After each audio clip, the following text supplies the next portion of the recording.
Good evening, everyone. Thank you for being here this evening. You're joining us for the Artist Talk with Odili Donald Odita, hosted by the Virginia Museum of Fine Arts. So my name is Izzy Fuqua. I'm the Adult Programs Coordinator, and we are delighted tonight to be joined by the artist Odili Donald Odita, who completed one of the most recent acquisitions to the VMFA's permanent collection, and most obvious in the atrium of the museum. I hope you've all seen it in person. Odili will speak for approximately 20 to 25 minutes, and then will be joined on screen by curator Valerie Cassell-Oliver for a dialogue about the work. So with that, we are actually going to begin tonight with a short video of the installation of the work, just in case you missed it in process. So we will go there now.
Good evening, I'm Alex Nardis, the director of the Virginia Museum of Fine Arts.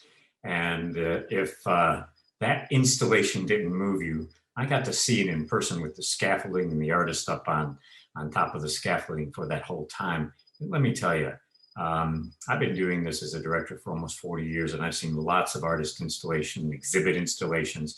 This was as fascinating as anything I've ever seen. Now, let me go back more than, 15 years ago, when I inherited the building project that became the McLaughlin Wing, and I looked at the drawings of the atrium and said, so what's on that wall? And everybody around the table said, we don't know. We don't have a plan yet. And I thought, wow, that's a big piece of real estate to be missing artwork. Well, fast forward to Valerie Cassell-Oliver coming to the museum as the head of our modern and contemporary department, one of our superstar curators in America today in contemporary art. And she had a really good idea. She shared that with Michael Taylor, our deputy director, chief curator. And then she said, let's try it out on some other folks. I thought it was brilliant, absolutely brilliant, because it fills the space. It gives life to the Cochrane atrium, where, modestly on the two ends of the atrium, on the east end and the west end, we have great works of art, vistas into the garden on the west side. But we were missing in the middle of that with that huge piece of real estate. So Odili Donald Odita and Valerie began a conversation. He provided us with conceptual drawings of what it could be like. And let me tell you, on paper, it was brilliant and fabulous. In person, it's even better. It brings life to that space. It brings color to that space. And it takes a genius as an artist to be able to transform literally a blank canvas, as large as that was, into an impressive permanent work of art for, in this case, the Virginia Museum of Fine Arts. So Odili, thank you very much for joining us tonight. And let me tell you a little bit about our special guest.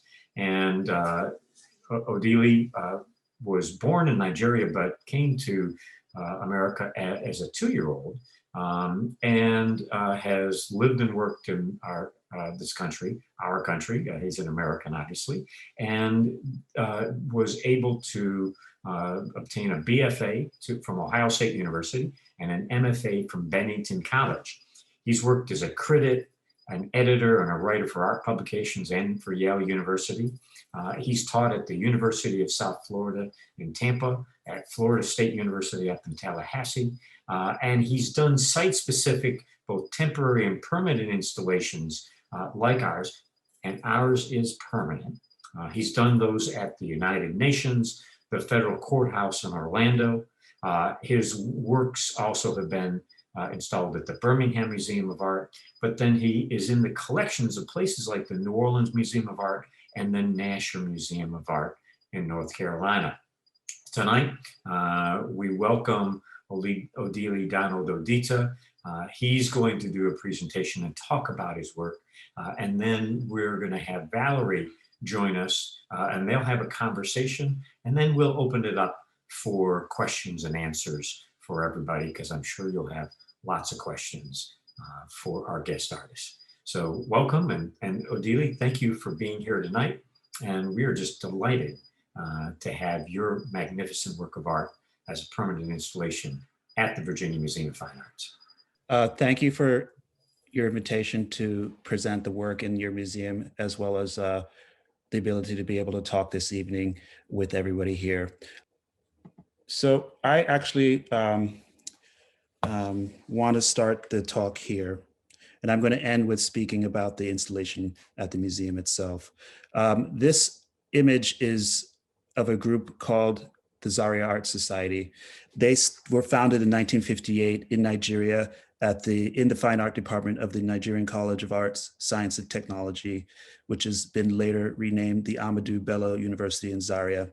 The Zaria Art Society, they were basically a student group that got together because they had the idea that they wanted to basically reject the modes of teaching and the production of art at the university, and they wanted to create something that was more to the likings of the situation there at the time, which was pre and post independence nationalism that was rising when they became the decolonization happened and they became an independent nation in the 1960s. These students were important for this change of focus in the academy, and they fought very hard and very clearly to make it so that they would have their voices heard as Africans, as Nigerians at the school. They created a style or a movement called natural synthesis, which was basically a mixture of indigenous visual arts with useful Western ones. And these artists and these people here went on to be very profound members of Nigerian society in the fact that they changed the face of what we can call Nigerian modernist art. And they're seen as heroes of this movement to this day. And most significant and most important is this person here. Why I'm starting my slide talk and why I'm speaking about this person here is my father. He went on after leaving Nigeria, coming to the States when I was very little. In fact, I was 6 months old when I came to the States with my mother and myself. He went on to found the History of African Art Department at the Ohio State University, was a well-known scholar of art history in Nigeria, and supported many of these artists in exhibitions here in the States. And doubly important for this is the fact that this idea of having a revolutionary spirit, wanting to instill change, wanting to use art to instill change, and doing that as early as being undergraduate students at this university is important, because across the world and across the nation, it is young people like this that are helping to foster the changes we are seeing today.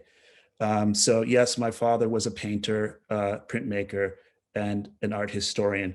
And I think important for me is that he stopped painting and went into art history because he felt that it was a means of better supporting his family. So I look at it as like, wow, I don't know if I could do that, give up being an artist or the dream of being an artist for an entire family as he did. And for many people that I admire in history, I see that fact that what they can give up for what they believe in is a very important model in what I am trying to do in my own work. Okay, let's go here. This next slide is an image of a painting called Don't Blink. This one is called Changes. Let me go back to this one, Don't Blink. What we have here is a painting that really signifies the early state of this idea I had, where I'm wanting to combine a lot of interests of the time, early 1990s. I was working at a company called Stitch King.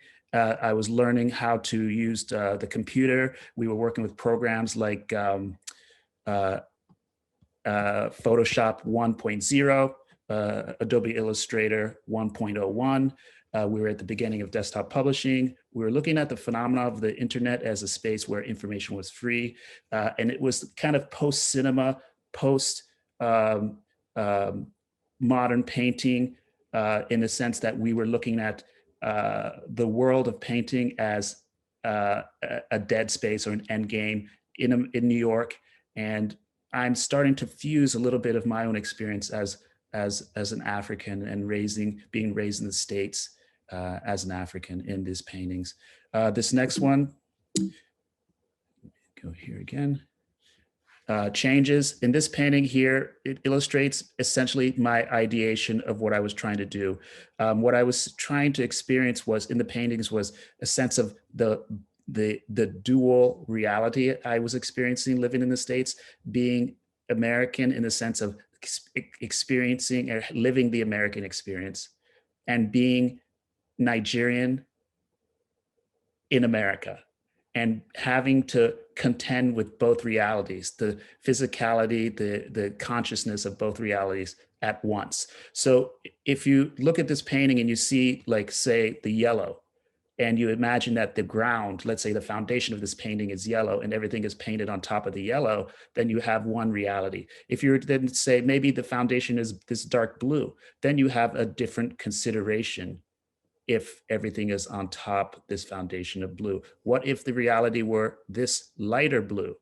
Then you're going to have a different construct on top of that, vice versa with the orange. If the orange becomes the base for this reality, this conscious space, then everything is different as well. So this is how I was seeing or living and understanding my experience. It's essentially like switching back and forth between the codes of Americanness and the codes that I was receiving at home as a Nigerian.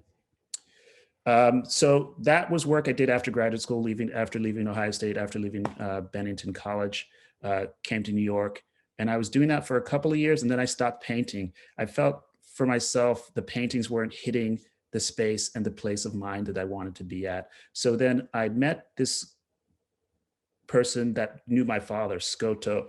Scoto had a gallery, Scoto Gallery in New York City on Prince Street at the time in New York City. And this is the early 90s. And I met this gentleman named Okwe Enwezor through Scoto.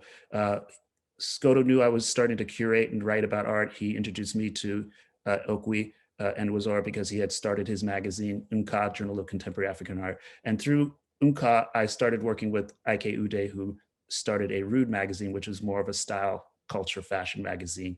But in both cases, it opened this door to not only African intelligentsia in New York City, but it opened the door for just the African diaspora worldwide. And I started to write more and show a bit of the work I was doing at the time, but not so much as I am doing now. And then I was also traveling to exhibitions to just, in a sense, see not only these artists we were talking about in Nkaneru, but to also see other studios and see how other artists are working, and allowing myself to be more expanded in the way in which art production can occur. So these are a picture of these people, the main people that were in New York. There are others. Chike Okeke, who was in London at the time. Salal Hassan was at Cornell. He was working with us. Tari Zaya, he had a magazine called Atlantica. He was in New York, and there are a slew of others in the early days. Coco Fusco, Candice Brights, Kendall Gears, a lot of household names that we have now. We were all working together and running around as, I guess I would call ourselves kids back then. But Okwi's here, Olu Ogwibe, Ike Ude here, and here we have Ike again with myself at an exhibition in New York. So this is the kind of work I was making at the time, Authentic African. It's a digital piece. I'm posing in these different guises, different costumes of an African type. And the question is to pose to the Western viewer, which is the authentic African? How do you define an African, and what defines authenticity? So we have images where all four of them have these test bubbles underneath them saying yes or no, with the viewer given the option to mentally check off which is the true African. This is an example of a collage I made at the same time, endorphin, a play on the word of end with the French and the English, endorphin also coming together to speak about the drug that is made in the pleasure center of the mind. This is the dancer Bill T. Jones with the image cut and the target in the middle. Okwi Enwuzo, who became the curator for the Second Johannesburg Biennale in 1997, selected the image to be used in billboards across Johannesburg, because for him, this image represented the Black male and the life of the Black male that he felt was living at that time as a living target. And consequently, the show was happening during the reconciliation trials at the end of apartheid in South Africa. So there was a lot of consternation, a lot of tension and anxiety with these images that were posted all over Johannesburg. This is a piece called Mirror. It's significant for me at a certain point in my career as an artist, in the sense that I'm looking at the idea of Blackness, or the idea of the Black body settling inside a specific space. In this case, it's on the wall, but it's on a white wall. So in a certain sense, I wanted to talk about the idea of travel and fixedness, of fixivity, or the sense of location and or home. So in this mirror piece, what I did is, when I got to this place, I essentially found a mirror in some back room, put it on the wall, against the wall, traced the mirror, and then put this pigment with some binder into this shape, so that it both looks like outer space or atmospheric, like a space, like a Black space, but also like Black skin. And so I start to see the beginnings of what I understand now as this conceptual space where the body and the mind are playing together, where body and space exist as one. The body is not necessarily depicted as a body that we see naturally with arms and legs and head, but the body becomes a kind of an idea that is realized through the material of the art or the material of the paint. We have Object, another piece done at this time, 1999. It's a film still that's stuck on the wallpaper with rectangles of Black pigment and then light bulbs hanging in front of them. The piece is called Object, or you can hear the word, like, in the sense it becomes a verb in the sense of I object, but it's a depiction of a female figure discovering this Black body that's coming out of the darkness with a flashlight in the image. It's a film still from Walk with a Zombie, the film. And then the pigmented rectangles duplicate that in the way in which one is pop and one is fine art. One is image and one is abstract. And they both are coming to speak about discovery. Now, here's a series at the same time of images I collected that were the basis for a lot of that art I made at this particular moment, and as much for the objects that we saw, I would also draw from these images. And in my own way, I was examining this kind of construct of the Black body depicted in media and the ideation, possibly the negative ideation, actually the negative ideation, in as much as this representation of this figure all over the world, projected by the media and eaten by the people that would observe these. So my sense of drawing, my way of drawing when I was drawing was to actually ask the question of how am I as a Black male also digesting this imagery in as much as anybody else that would be looking at it. And this Black album is about 10 years of collecting. I don't collect these images anymore, and I don't really draw from them anymore, but I know that for me, it was a really important point of investigation during this time in the earlier part of my work in New York City. Okay. Now, I started painting again after like 1998, 1999, I started to paint again. And I was motivated by a residency I had in upstate New York called Art OMI. I was motivated by working with the people I worked with. Our head curator, every year they have every summer they have a group of artists that go up, are invited up, and they have a curator that attends the residency. My curator at the time was Franklin Sermons. That's where we met. Franklin had known some of my writing, so we became fast friends. But it was really an important time for me to start to paint again.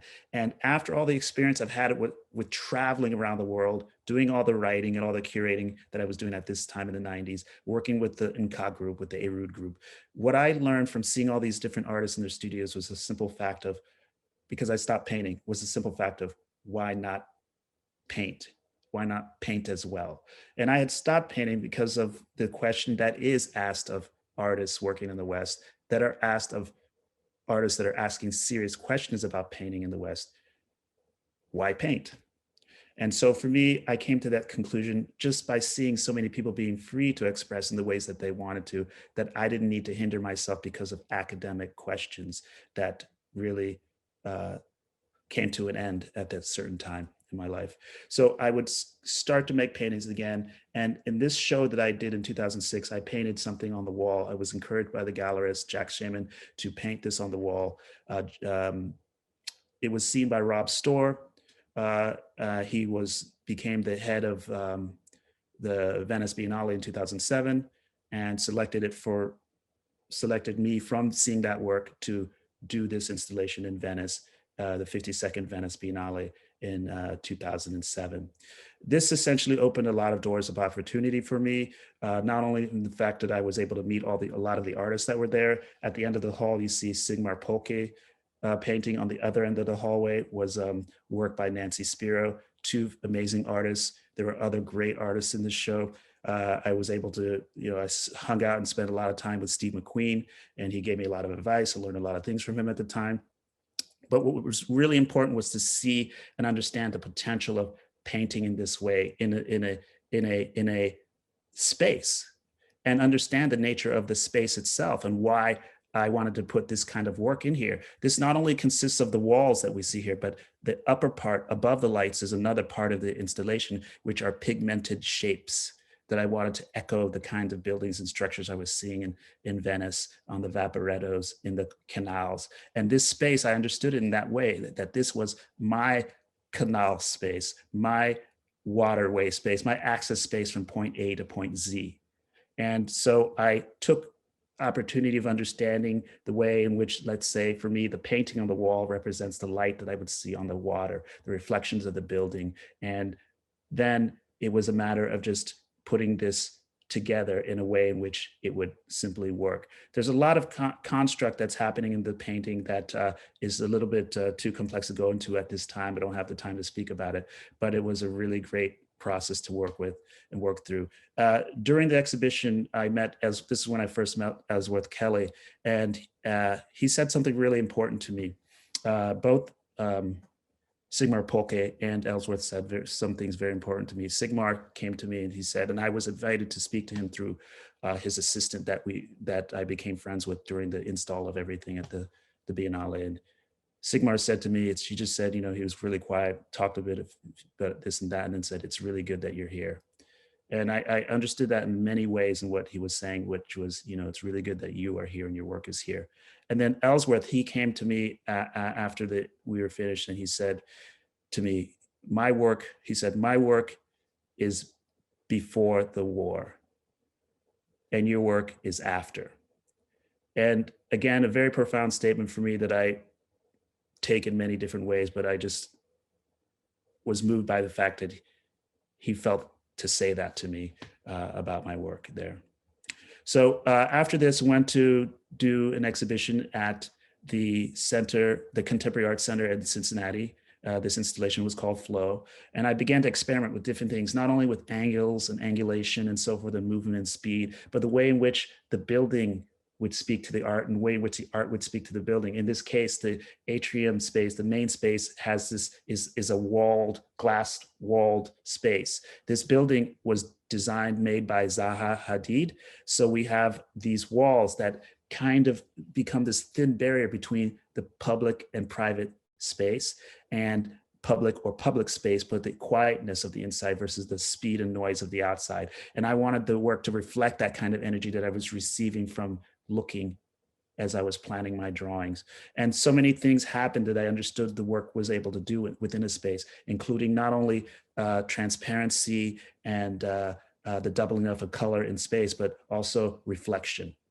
So the light extended beyond itself in the most immaterial to the most material means. I have this piece here that I did after this, Third Space, at the ICA, the Institute of Contemporary Art in Pennsylvania, in Philadelphia. And this space itself was a very long, called the ramp space, was a very long, narrow space, very difficult to contend with in certain ways for artists to deal with in certain ways. But I played with it in so many different understandings I gained from the space. And I essentially wanted to make an accordion-like painting along the wall that would feel like it was expanding and contracting the space while the viewer was moving through it. And ultimately, I understood that the way in which you might see the painting as one normally sees paintings in a stationary position was in this vantage point, which was literally outside and across the street from the building. So I started to understand more about the painting, in which the physical experience of the painting doesn't necessarily have to be the traditional 6 to 8 feet from the painting, but in this case, across the street. Here's another installation, Post Perfect, at the Yerba Buena Center for the Arts in San Francisco. What I love about this piece in particular is not only the state of architecture. This building was made by Fumihiko Maki. This is the minor space of which is the in contrast to the major space of the museum. But in this minor space, there's a sense of interiority that was really beautiful. In the very back here, there's a little pool, a reflecting pool. And in my mind, the way in which the work did this on the floor was to say it understood the nature of this reflecting pool and the sense of the interiority in the minor space as it worked through here.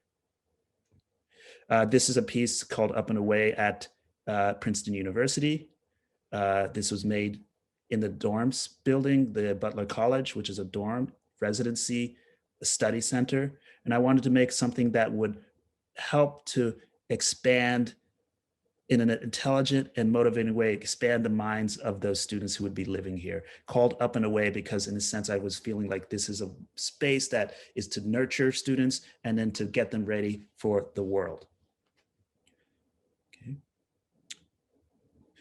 This Light and Vision is at the U.S. mission for the United Nations, to the United Nations in New York City. Currently, this is the first floor, the entry of this piece, the entryway to this space, and the second floor, where behind here is a press office where people come in to meet for interviews and so forth. But what we have here is the certain kind of sense of formality, seriousness, clarity that you have in, say, drawing, in the way in which blue and yellow are working as contrast, blue and yellow with the white and this minimal color, striking yet minimal, working together to create a kind of space of clarity, of clear-mindedness. And then up here we have the color which is more joyful, which is more emerging. And in fact, the space looks almost like dancing figures, at least this is how I see it, figures dancing and celebrating in this visual space here. We have Time and Time. This is a 5,000 square foot painting made at the New York Presbyterian Hospital. It was made to, in fact,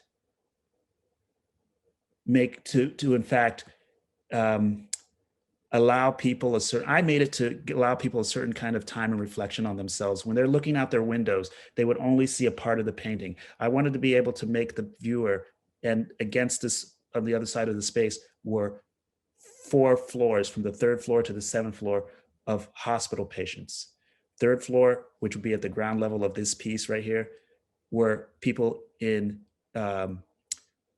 near death, very sick, very ill. I wanted them to be able to have something that would not necessarily make them only just see a whole picture, but make them want to maybe get up to see the whole space of the wall as a full picture, and have them contemplate time in multiple ways. At the very top, the 7th floor, was the infirmary, where there were just newborn children placed in that space. So it was a dichotomy between the old and very sick, all the way top to the newborn. And I wanted this to be able to also reflect in the work itself.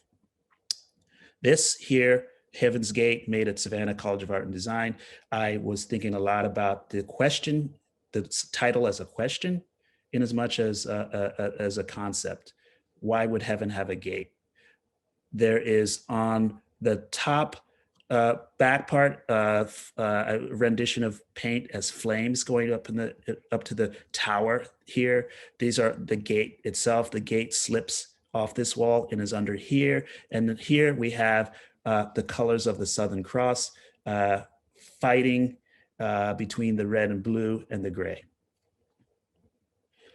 This art piece called Our House, commissioned through the Mural Arts program in Philadelphia. Our house is a house that could be divided or could be brought together.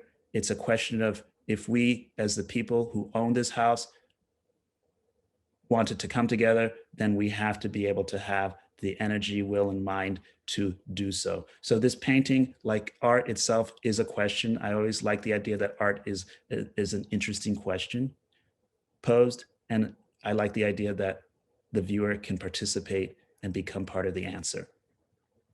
This is Rise at the Yale University Ezra Stiles College. This again was made to have students think and contemplate as they're doing their things that they do in this study room and in this institution specifically. I was thinking a lot about the architecture, what they did to reshape this building, adding light into the building by this new fixture in this Aaron Suranen building. This is a new addition, this space here. And for the celebration of this piece, there was a music group that was invited to perform. And I started to understand more about these installations as they come up, as they were being produced and made, that the fact that people would find themselves in front of these spaces and do activities in front of these spaces. They would find themselves in front of these spaces and have themselves pictured in front of the walls. So in a certain sense, whereas I started my painting project trying to make my imaginary Africa, trying to make this imaginary home space a place that is imagined as home, or a place that could be taken as yours, I found that the viewer themselves were doing the same thing as they stood in front of whatever wall, whatever part of the wall they wanted to stand in front of, and they would tell their friend, "Take my picture right here." Dancer in front of Shadow and Light for Julian Francis Abel.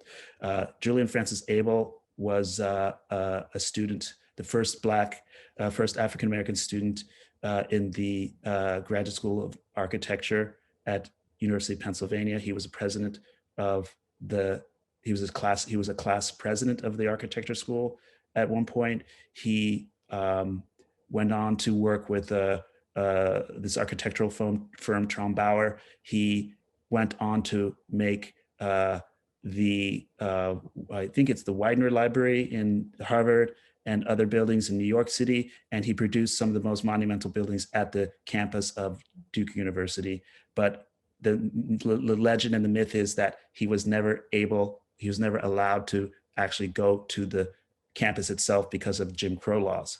So we have this piece I call Shadow and Light, because this was forgotten information when I came to Duke to produce this work. I found the story and used the story as my motivation for this piece.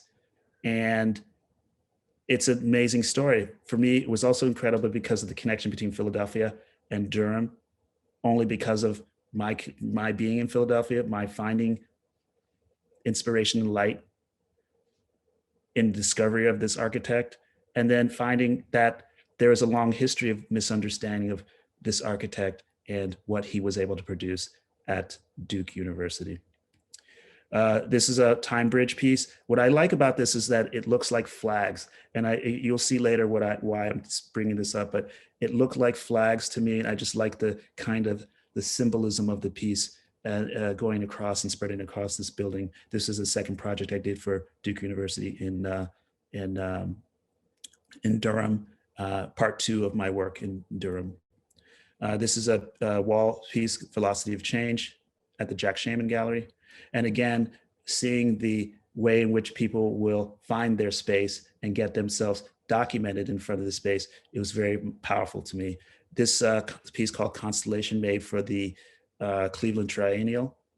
This is at the Ford Foundation Center for Justice in New York City currently. It is also a permanent commission there. And this is a temporary commission, has been up for now a year and a half because of COVID. Was built in made in 2019. Mamba Negra, built around I feel very important dance collective. That's their idea behind the dance collective is being supportive of women, people of color, and all people to come together in dance and in celebration.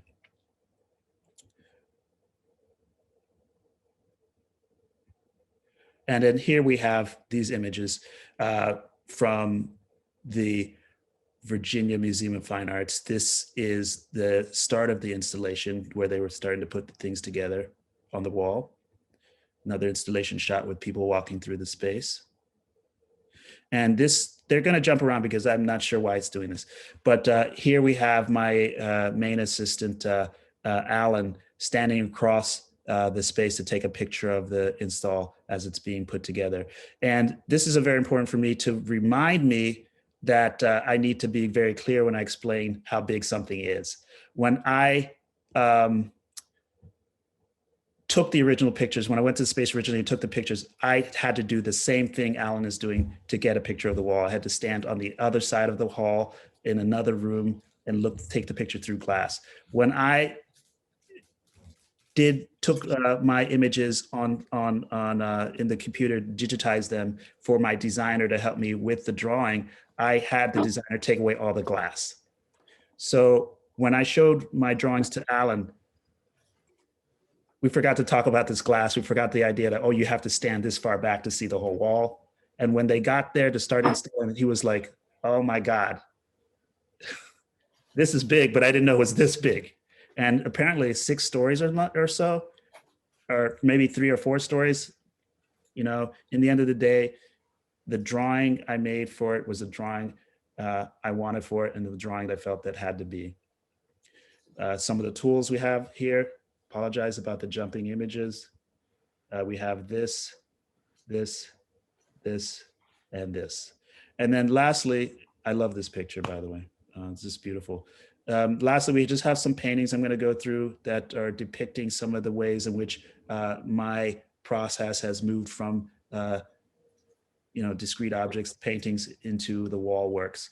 In all cases, I see that there's a motivation that has, and we can discuss this later, Valerie and I, but there's a motivation that's political, that's conscious of the history of painting and the history of art, and that's also wanting to derive and come from my experience as a Nigerian and as an African in the West, and wanting to actually include more of that history and more of that story in a way in which I want to expand a consciousness and an intellectual understanding of what's possible in painting.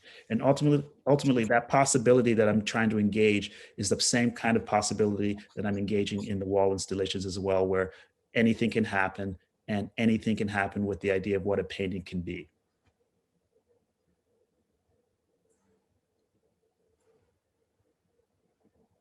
This is Swiss beats in front of X. These are on wood panels.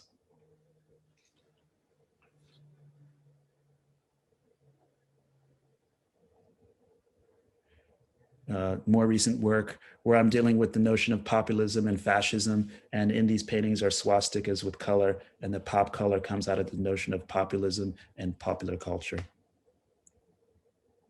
This painting, The Eternal, it's coming from a heart that might be understood if you were to say, look at it as a cubist space, but cubism is, in my understanding and my awareness of how I use it, as derived from Africa. And then this last work, these flags, I did my first flag project at the at Prospect 4. This was, the title is The Reason Behind the Work. I did these in 17 locations that would be monumental in the history of Black liberation and celebration, not only in America, in New Orleans, but in America and the world. This is in front of Congo Square.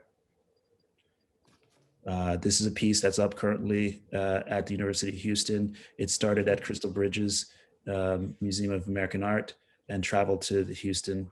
It's titled Next Space. It's essentially A-frame work with the American flag. It's dealing with migrant families and immigration policies in New York, in America. 13 flags representing 13 colonies. The A-frame also becomes an X, if you will. And this is a notion of archway, houseway, and X in many different meanings, what that might mean for the work. It's there.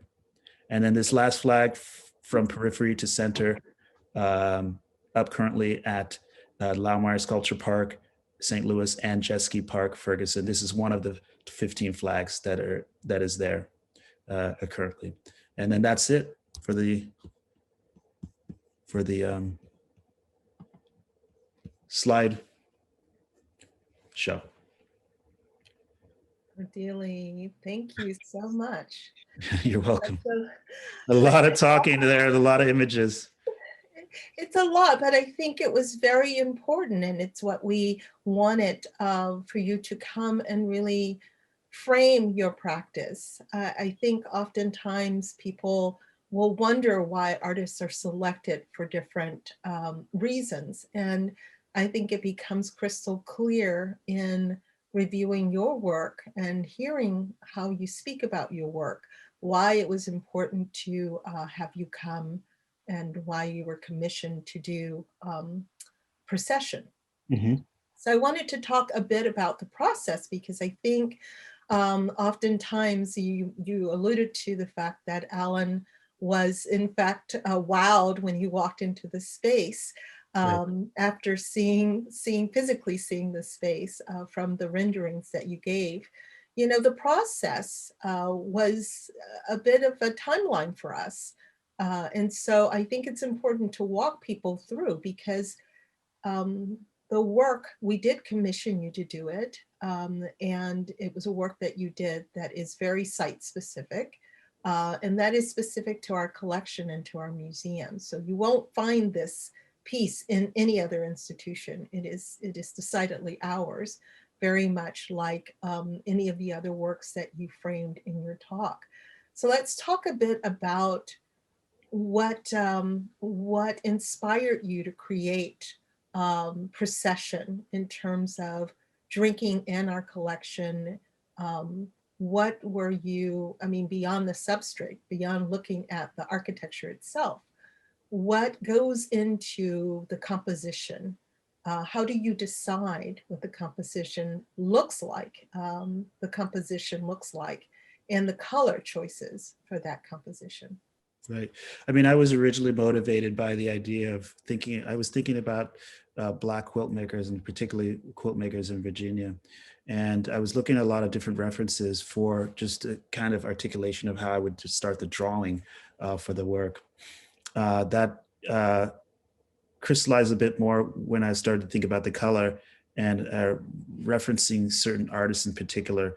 The primary artist I was thinking about was Jacob Lawrence. We talked about this. And I was thinking about the color in the sense of like his migration series and other work, just the kind of color that he would use to represent the clothing, depict the bodies and the elements in the space of those paintings. The color did transform from what was presented originally and through a process of where it is now. There was a point in which we had a specific color that may have been desired at the time. But every time I look at that and the color I have now that I came to through a process of working with you and you know, filtering through our discussion,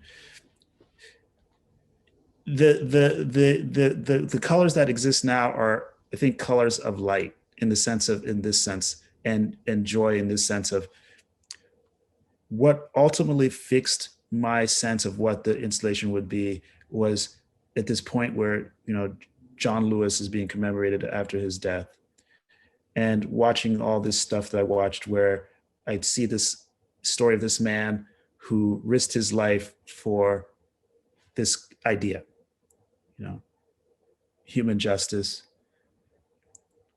you know, voting rights specifically, but simply just justice, equality.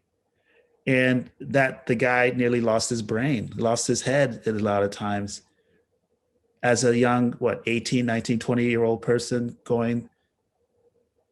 marching for the right to be. Mm-hmm. Mm-hmm. And I asked myself, seriously, would I do that? Yeah, You know?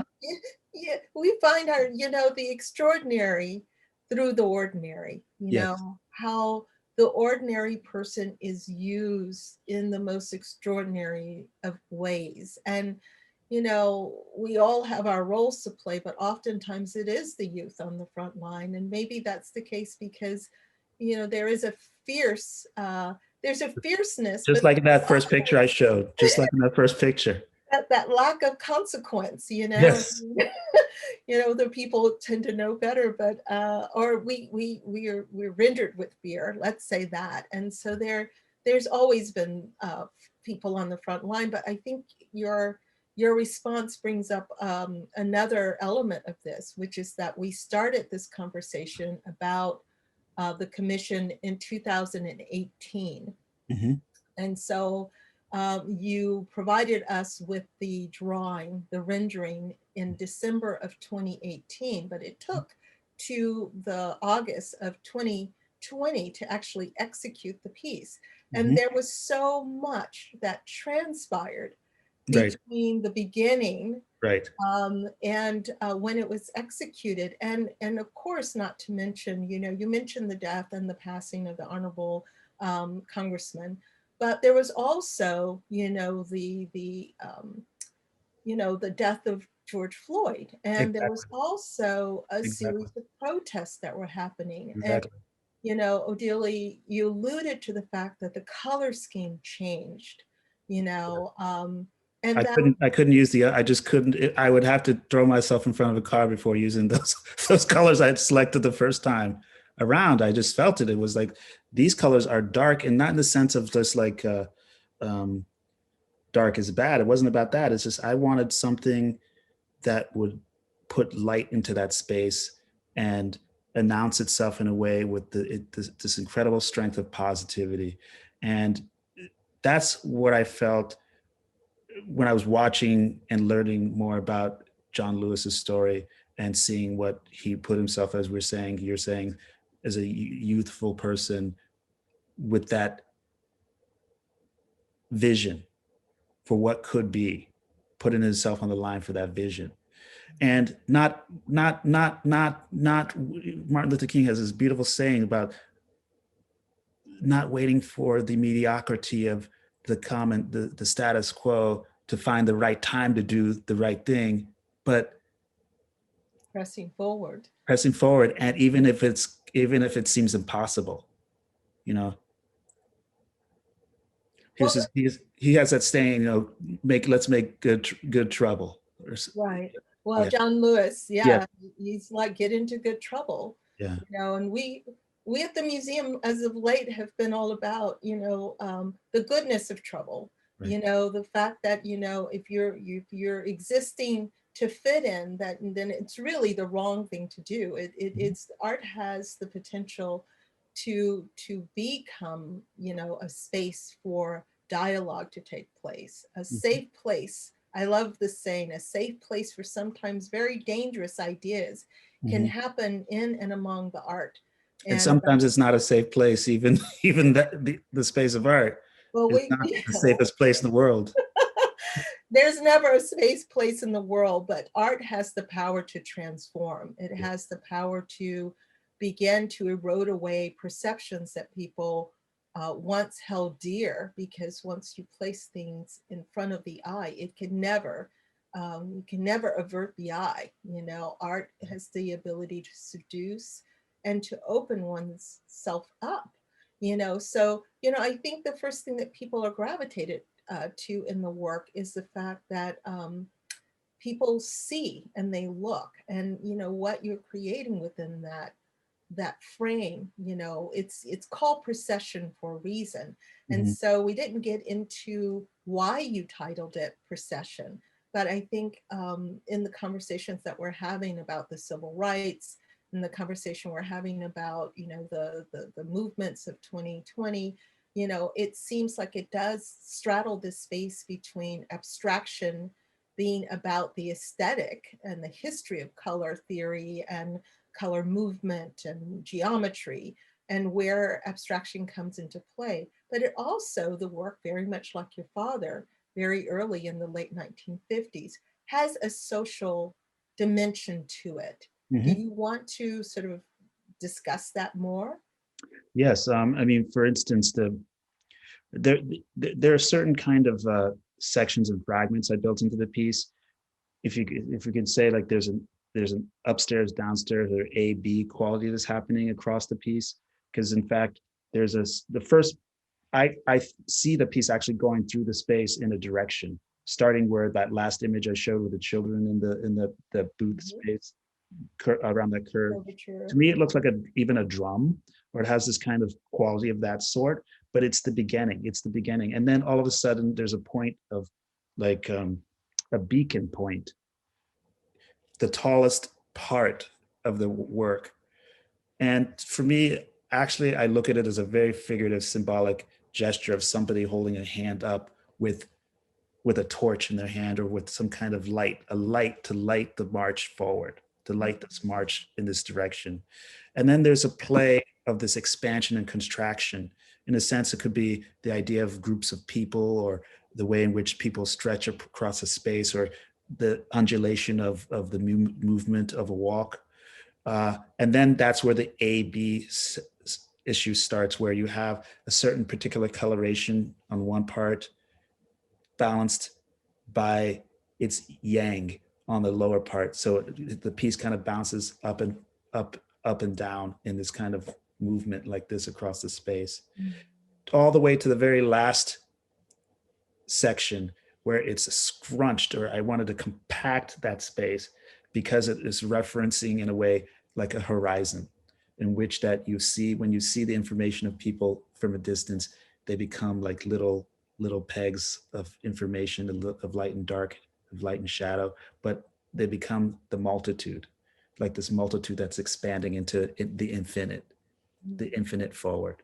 And so there's this kind of structuring that's happening there. In as much on the other hand, as a painting, I'm engaging the sense of volume and light and shape and form, and how the fixture expanding this way or expanding vertically, how that alters the notion of perception, or the perceptual space of the colored areas. And then the white even becomes a part of the connection between the negative space, let's say, or we can call it the foundation.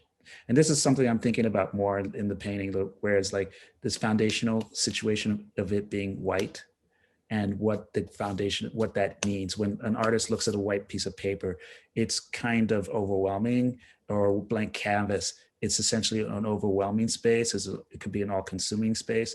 And then this space is white. And then this space has a kind of clarity in that a declaration of itself in that whiteness. It poses itself as an opposition to the color in as much as it enhances the color, in as much as it becomes a color within the context of the painting as well. So I'm very interested in these conceptual understandings of color in a sense of not simply only in this binary situation, but in the complexity of, let's say, looking at a black and white movie to looking at a color movie, and knowing the black and white movie, you have distinction of space, the light and dark value shifts, but in a color space, you have definition and detail. And you have the world and the space of the living. You have the fullness of life with all the color spectrums involved.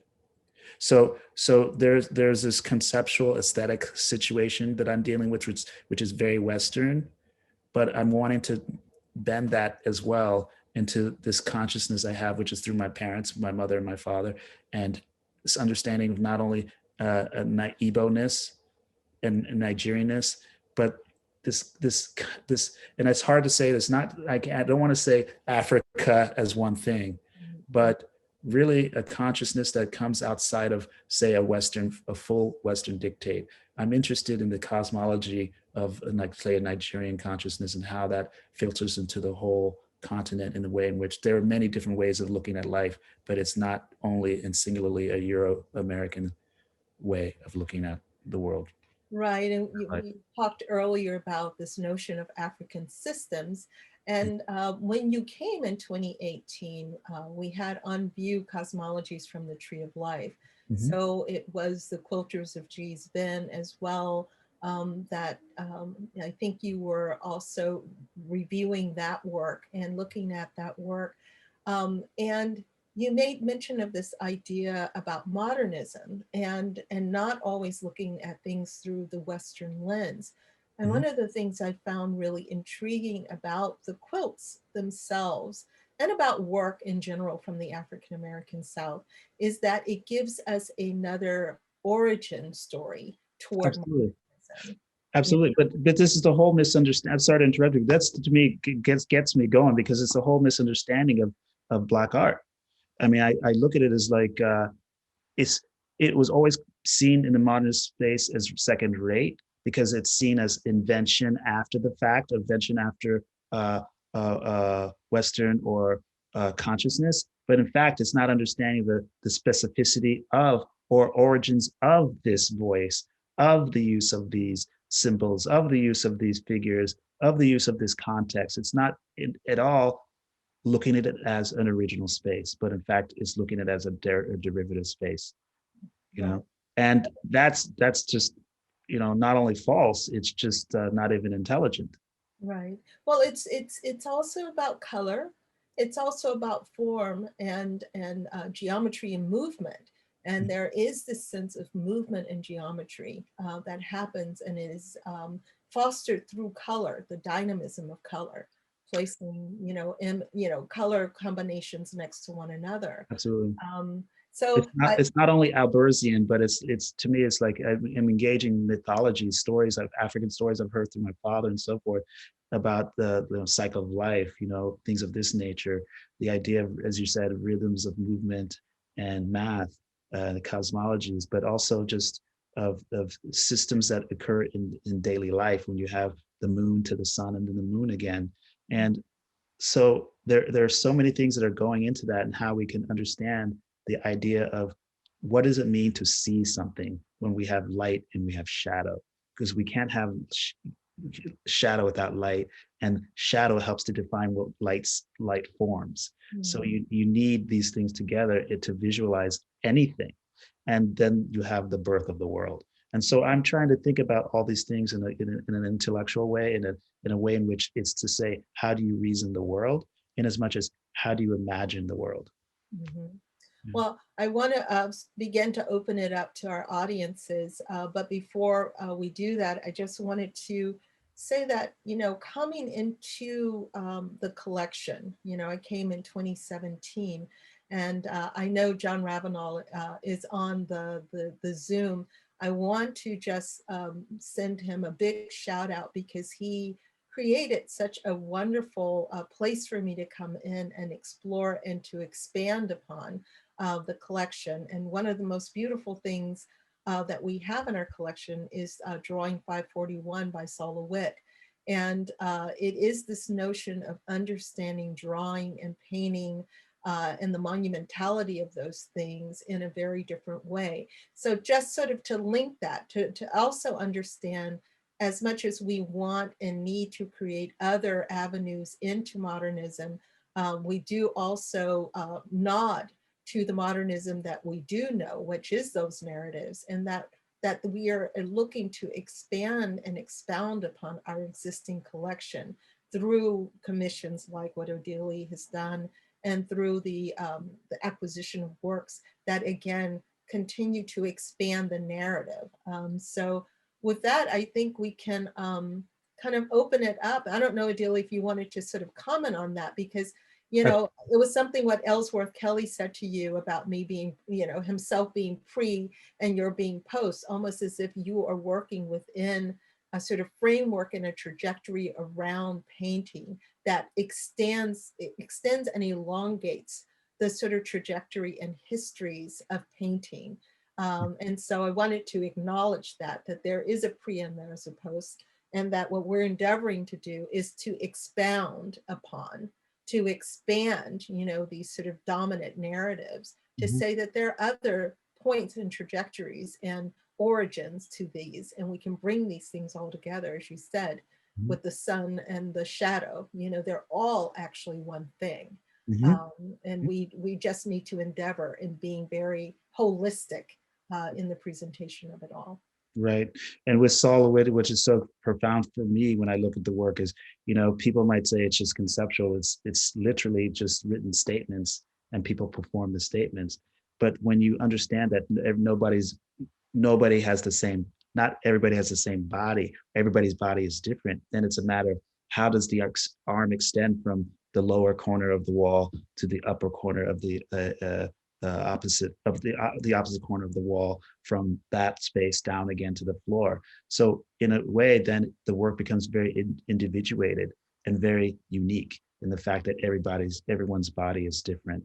And then you have, on another level, I had the great opportunity of spending a couple weeks in his family home in Italy, in Priano, and so I'm looking at his work on the walls every day, like it was a private museum to be in this house with my family. We're just looking at the work every day, and I noticed what he's dealing with light and how he's dealing with the color in these particular paintings, especially the grand one in the main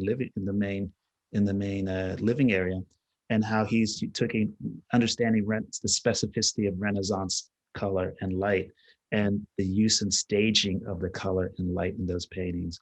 And it made me understand and become more aware not only of Renaissance painting, but then how you can bring this into the present in a way in which you might understand and engage color of a different sort based on technology, the current technology we have now, the idea and understanding of light, the projection of it through computer space or internet space or the cell phone and so forth. So not that was in the work, but it was so profound and distinct in of itself.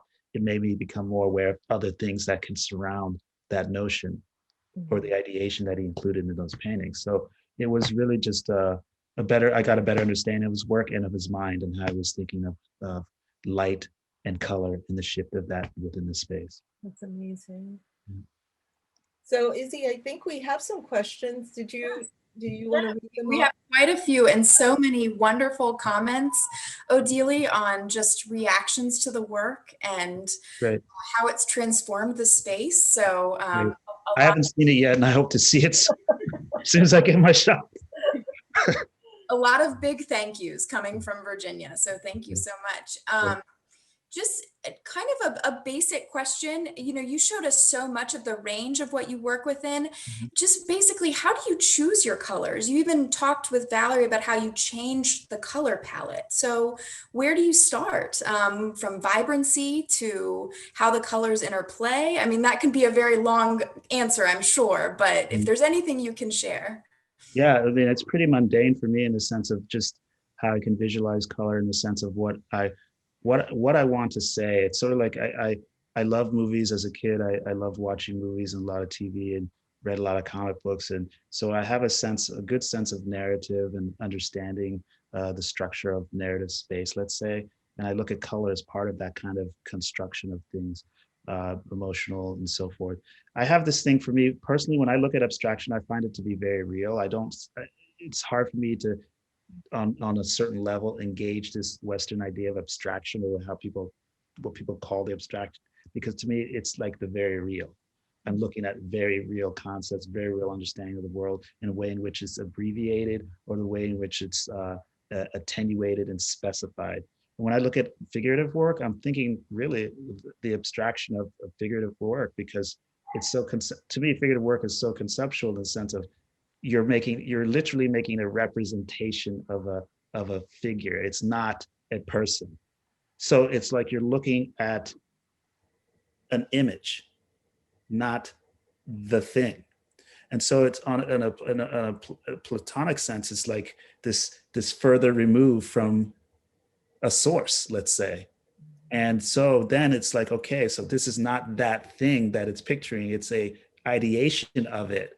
In what direction and what shape or what space am I going to make it? I can be a racist, I can be a fascist, I can be a humanist. It's the way in which I can take this ideation and the direction that I can do that. That's in a way part of my understanding of the power of creativity, the force of creativity, the fact that I can put a voice on it or change it some way or somehow.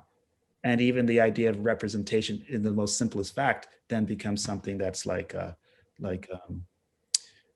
just simply an abstract. I'm repeating myself, but simply an abstract thought.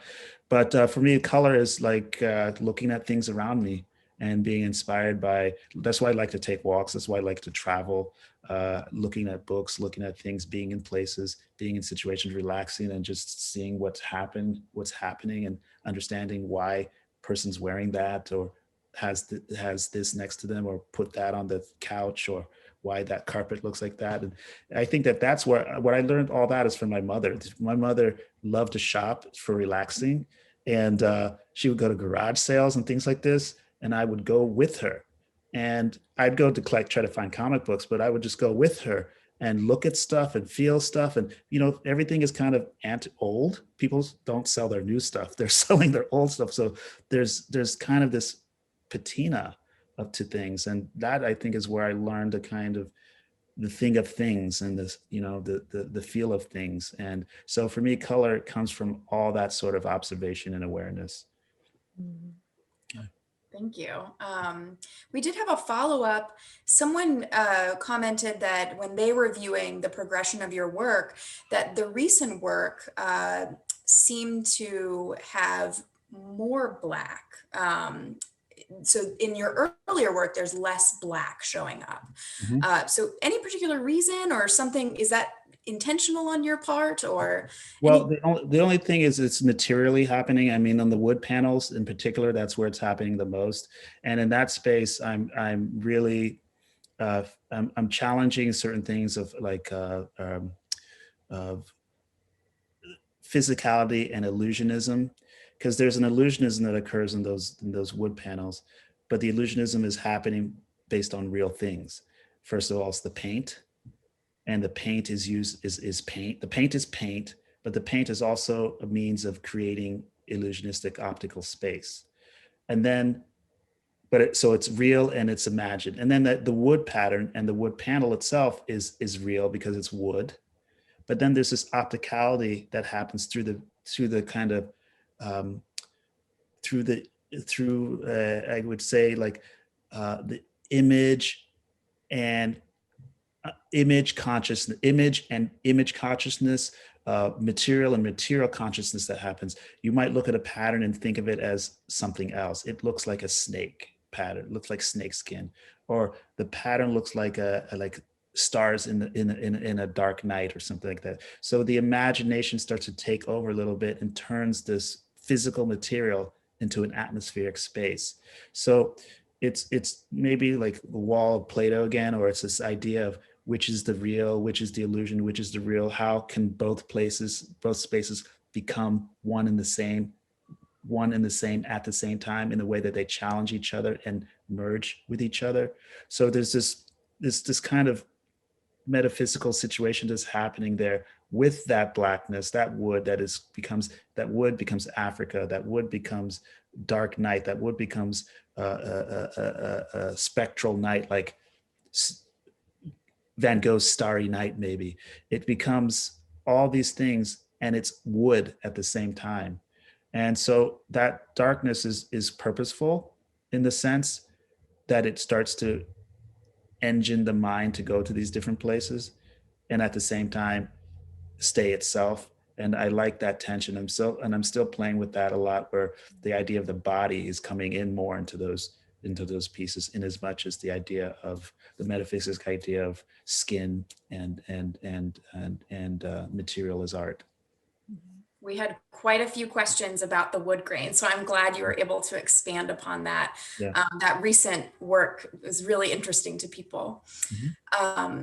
So kind of a good question to maybe close out on is, what are you working on now? What do you see coming up for you? Is it more wood grain, or do you have any large scale commissions? Anything you can share with us? Yeah, I mean, we just completed a large wall paintings for the Philadelphia Museum of Art. They have a show coming up, opening at the middle of May, I believe. New Grit. I have drawings completed for Rice University. They have to just complete funding, and they will get that up at the Shepherd School of Music, which is going to be, it's actually a piece that's made in concert with a piece that's been there for a while, the James Turrell piece that's on the campus. So this piece kind of speaks to that piece there. I'll be doing something at the Stanley Museum of Art. They have an expansion of their museum there at the University of Iowa, and they'll be receiving the painting for the mural painting of Jackson Pollock. They own that painting. They'll be receiving that painting back after its long tour, and my work will open up with the finish of the new construction and the representation of that painting on their campus. And then I just have some solo shows here and there, but yeah. Well, you sound very busy, so always very busy. Yeah. Thank you again. And Valerie, I don't know if you'd like to say anything else. No, I mean, I just want to thank you again, Odili, for creating something so extraordinary for the museum. And it really, the commentary I get most often is that now people actually stop to look. It was just a through space. Mm-hmm. And now it is a space that is so beautifully activated by the work. And I'm very thankful to you for your vision and for your immense talent for, creating this piece for us. And yeah, we remember we talked about this before, this idea of when I was writing and going to a lot of exhibitions around the world, I was seeing artists just fly in, do their work and fly out. And this became this jet set artist thing that I was seeing. And as writing and going to these places, I was always exploring and learning about the place I was going to. And I like this idea actually of being able to learn more about a place and actually, as an artist, say something that speaks to the place, that's specific to the place I'm visiting. And those situations of seeing these artists just fly in and out was something I didn't like. And I realized that is something where I want to do something different. If I'm going to a place, I want to learn more about the place and maybe be able to leave something behind. And that's what these installs have become, where I'm motivated by what I can learn there and bring that to life there in that space. Well, Well, thank you so much for visiting and for leaving your work with us. Really, I think it's something that's forever changed VMFA and for the better. So thank you so much. And thank you, Valerie, for everything. So with that, everyone, we'll sign off for tonight. Thank you for joining us this evening. As a reminder, we did record this program and it will be available on the VMFA YouTube channel at a later date. So please continue to check there. Our public programs are loaded daily, so please check there. All right, everyone, have a nice night. Thank you.